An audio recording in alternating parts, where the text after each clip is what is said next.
नमस्कार, मेरा नाम भाऊ तोरसेकर। आप देख रहे हैं प्रतिपक्ष। दोस्तों, आपको वो एक फिल्म का गाना याद होगा, कहीं पे निगाहे कहीं पे निशाना।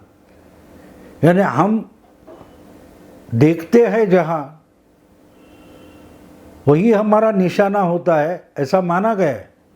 लेकिन बहुत सारे जो धुरीन चालाक लोग होते हैं वो आंखें एक जगह रखते हैं लेकिन निशाना दूसरी जगह चलाते हैं, और इसको ही रणनीति या राजनीति बोला जाता है कि एक दिखाया हमको कुछ और जाता है लेकिन किया और ही कुछ जाता है। इस ढंग से जो चलती है उसको राजनीति बोलते हैं।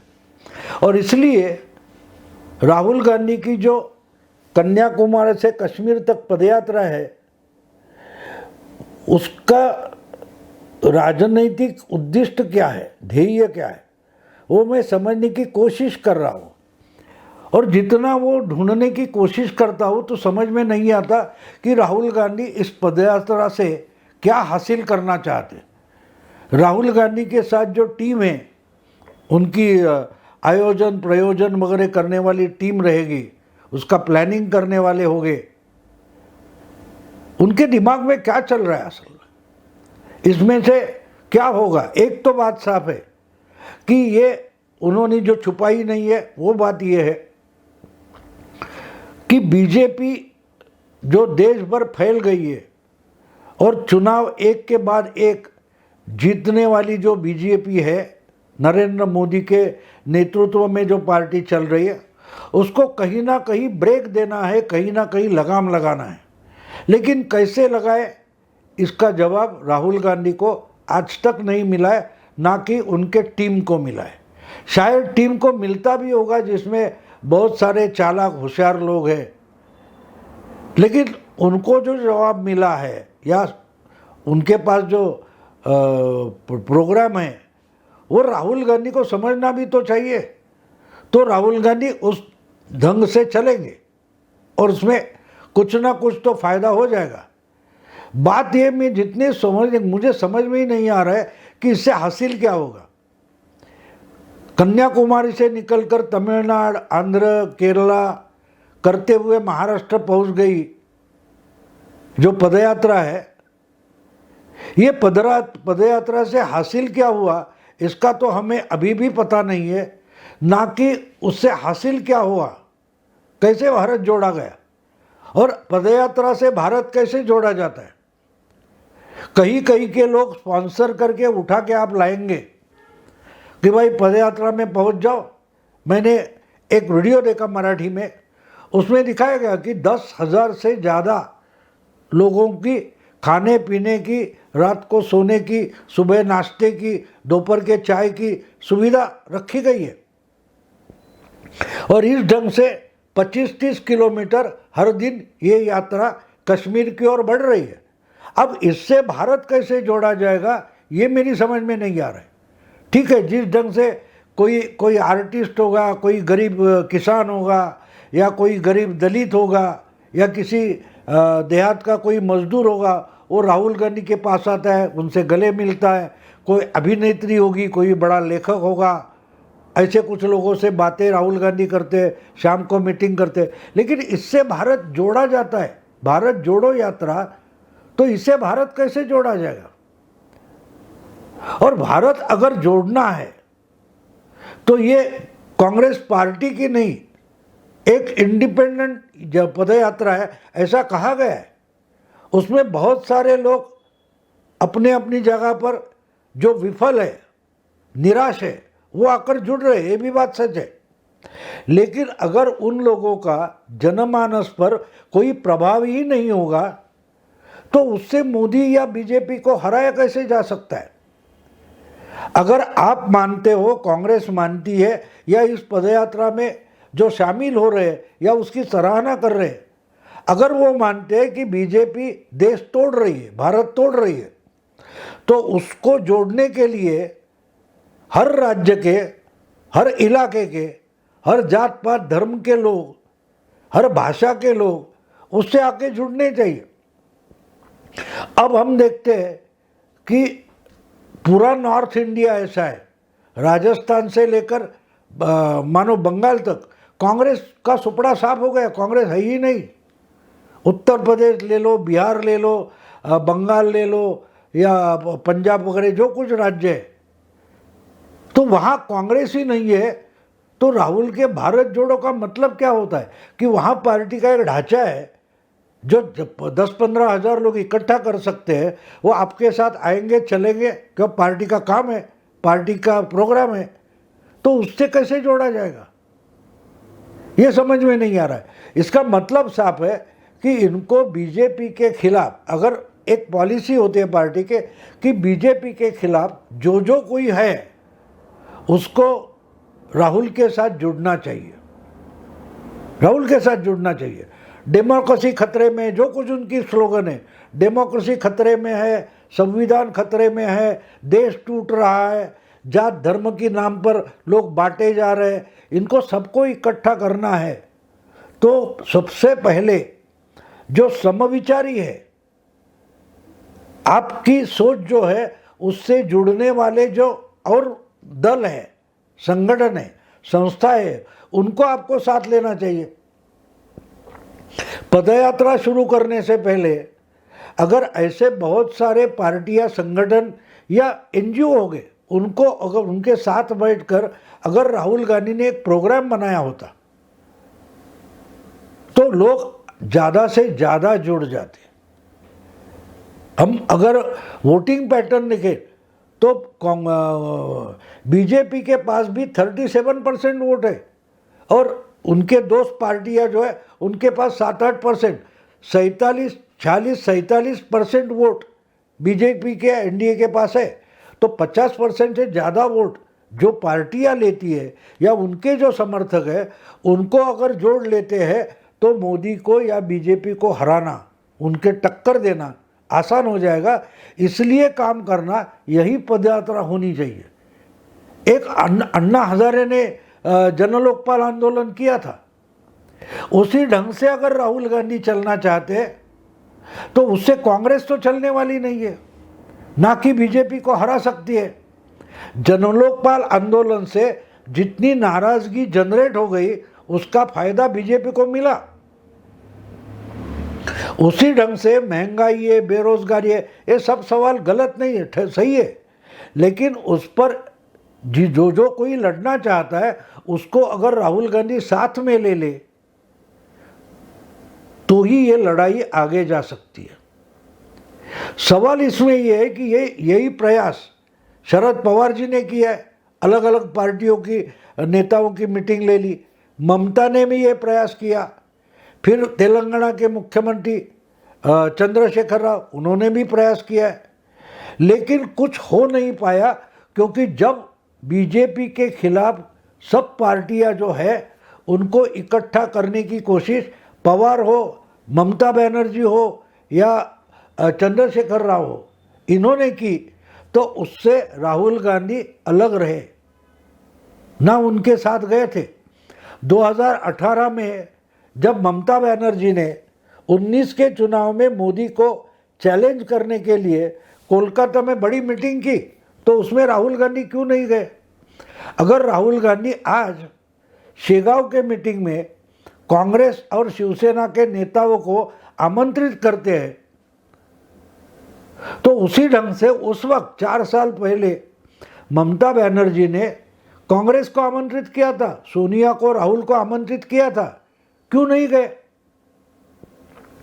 तो जो आपकी अड़चन है वही ममता या शरद पवार की अड़चन है कि बीजेपी के विरोध में हमको इकट्ठा तो आना है, लेकिन इकट्ठा आने वाले दल से जो फ्रंट बनेगी, गठबंधन बनेगा, उसका नेतृत्व कौन करेगा?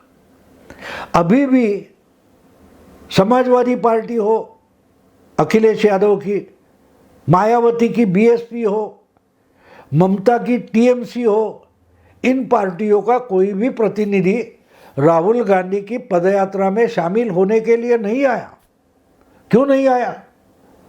इसका कारण साफ है कि पदयात्रा से राहुल गांधी खुद को अखिल भारतीय तौर पर मोदी के खिलाफ सबसे बड़ा नेता करके पेश करना चाहते।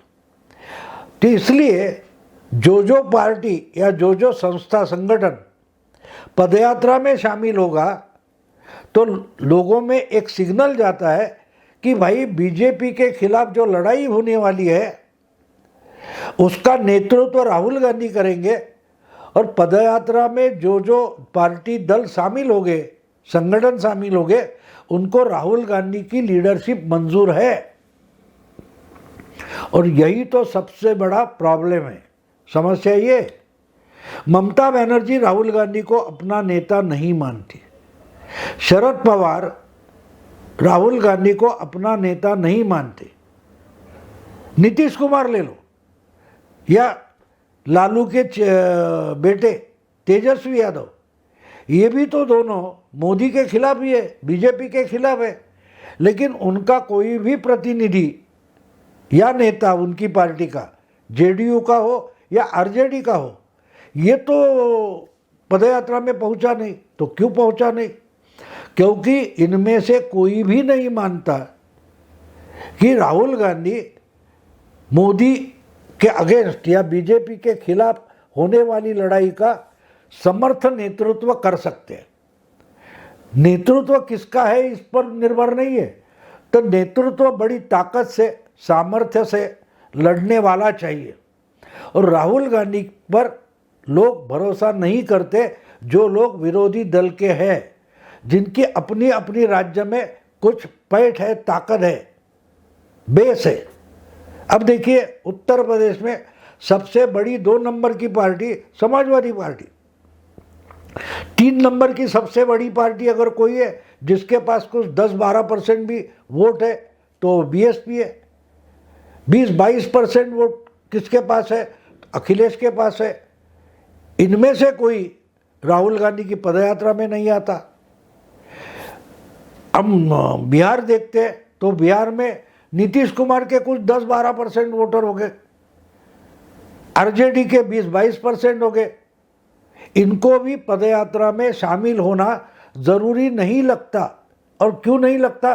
क्योंकि उनको लगता है कि राहुल गांधी हमारे लिए नेता नहीं बन सकते। पिछले बिहार के चुनाव में आपको मालूम है कि कांग्रेस की इतिहास देखकर कांग्रेस को 70 तक जगह दी थी, उसमें से आधे लोग भी चुनकर नहीं आए। तो बाद में आरजेडी को पछताना पड़ा, तेजस्वी यादव को।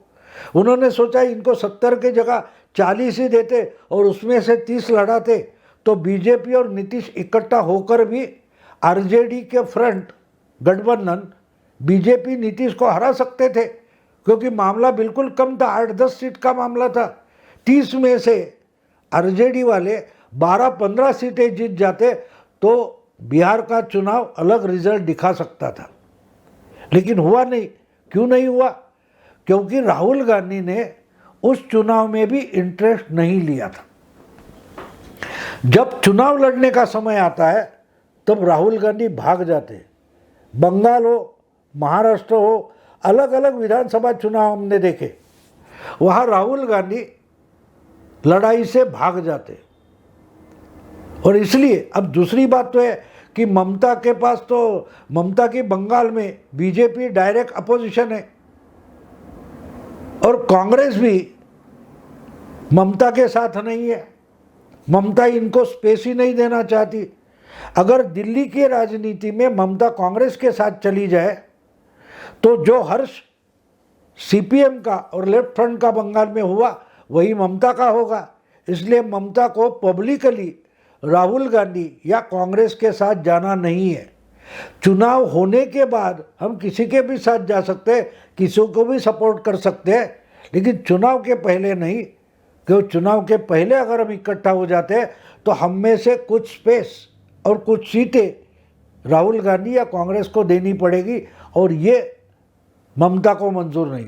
बिल्कुल वही बात तेलंगाना में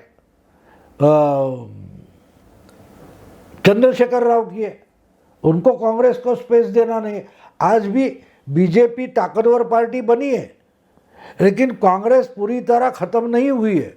और लीगली और पॉलिटिकली देखें तो कांग्रेस ही बड़ी अपोजिशन पार्टी थी और इसलिए चंद्रशेखर राव को बीजेपी के खिलाफ लड़ना है, लेकिन कांग्रेस के साथ जाना नहीं है। तो पदयात्रा से हासिल क्या होने वाला है, ये सवाल इसलिए बड़ा बन जाता है। इसीलिए अलग अलग राज्यों में जिनकी ताकत है वो राहुल गांधी के साथ नहीं है। तमिलनाडु में कांग्रेस है ही नहीं, तो डीएमके इनके साथ आ जाए कोई बात नहीं, लेकिन वही बात केरला में नहीं हो सकती। सीपीएम बड़ी ताकतवर पार्टी है, ये इनके साथ नहीं आएगी। तो इसलिए मुझे लगता है कि राहुल गांधी दिखा रहे कि ये कांग्रेस की पदयात्रा नहीं है, लेकिन पदयात्रा का सब संचालन, संयोजन और उसकी पॉलिसी अगर कांग्रेस पार्टी ही तय कर रही है, तो आगे चलकर यूपीए या वैसा कोई गठबंधन खड़ा करने की सोच रखते हुए राहुल गांधी आगे बढ़ रहे हैं। लेकिन अदर पार्टी जो है अलग अलग, आरजेडी से लेकर समाजवादी, टीएमसी हो या नीतीश की पार्टी हो या जगन मोहन की पार्टी हो, उनको राहुल का नेतृत्व नहीं चाहिए। कांग्रेस को सबसे बड़ी पार्टी मानकर उसके गठबंधन में शामिल होने के लिए ये सब लोग आज राजी नहीं है और इसलिए पदयात्रा से ये लोग कोसों दूर रहे। मानो एक तरीके से वो राहुल गांधी से डरे हुए हैं। बीजेपी राहुल गांधी से बिल्कुल डरी नहीं है, क्योंकि इनको मालूम है जहां तक Rahul Gandhi all India level पर बीजेपी के खिलाफ बनने वाले गठबंधन का नेतृत्व करना चाहेंगे, तब तक पूरा विपक्ष बिखराव में रहेगा। अगर राहुल गांधी हट जाते हैं और उनके जगह कोई अनुभवी और बुद्धिमान नेता विरोधी गठबंधन का नेतृत्व करेगा, तो उसके साथ सब पार्टियां आ सकती है। लेकिन राहुल गांधी ही नेतृत्व करेगा, ये अगर कांग्रेस का आग्रह रहा तो उससे विपक्षों में बिखराव रहेगा और वही तो बीजेपी को चाहिए। इसलिए बीजेपी इस पदयात्रा से बिल्कुल डरी हुई नहीं है। उल्टे फिर एक बार राहुल गांधी शीर्ष स्थान पर रहेंगे तो बीजेपी आसानी से चुनाव जीत जाएगी। ये ममता से लेकर चंद्रशेखर राव तक और पूरे समाजवादी, अखिलेश, मायावती या कोई जो और पार्टियां आरजेडी वगैरह, इनको डर है कि अगले लोकसभा चुनाव में राहुल गांधी के हाथ में कांग्रेस का और गठबंधन का नेतृत्व गया तो हमारी जो ताकत है वो भी घट सकती है, क्योंकि मोदी के सामने राहुल लड़ भी नहीं सकते और पूरी अजीब बात करेंगे तो और बात है। इसलिए ये सब विरोधी दल जो प्रादेशिक दल है वो राहुल गांधी से डरे हुए, उनकी पदयात्रा से डरे हैं, क्योंकि इससे आगे अगर कोई गठबंधन बनता है तो उसमें अपना अपना नुकसान ये सब प्रादेशिक दल, प्रांतीय दल देख रहे हैं और इसलिए इनमें से कोई भी पदयात्रा में शामिल होने के लिए राजी नहीं है, उत्साहित नहीं है। दोस्तों, अगर ये वीडियो आपको पसंद आए तो लाइक कीजिए, शेयर कीजिए, प्रतिपक्ष को सब्सक्राइब कीजिए। नमस्कार।